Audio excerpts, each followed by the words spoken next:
И оваа власт ќе дозволи легализација на дивоградбите, но под изменети услови.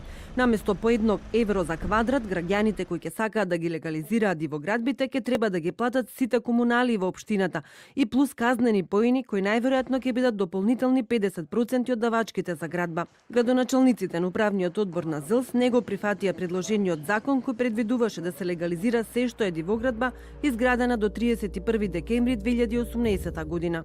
Нашето инсистирање и заложба беше и на владата и на министерството да популистичките решенија што ги имавме во минатото, кои што направија проблем, всушност престанат, затоа што ги доведуваа граѓаните реално во многу понеравноправна положба, оние кои што ги плаќавме давачките, визави оние кои што одлучиле да го прекршат законот, а ние ги повластивме со по €1 квадрат комунали.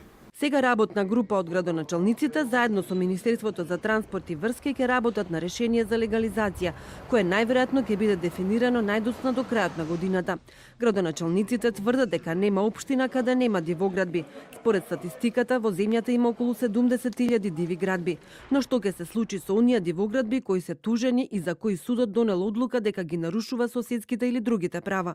Решението за кое што ние разговаравме, за кое што ќе работиме заедно со Министерството за транспорт и врски, е решенија кои што општините ќе може да ги вклопат во рамки на постојните или урбанистичките планови кои што допрво треба да бидат предмет на донесување. Она што не може да биде вклопено, не може да биде ставено во постапка на регулирање на правен статус.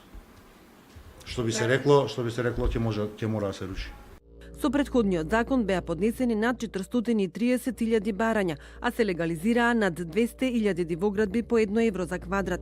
Право на легализација имаа сите дивоградби кои беа изградени до 3 март 2011 година.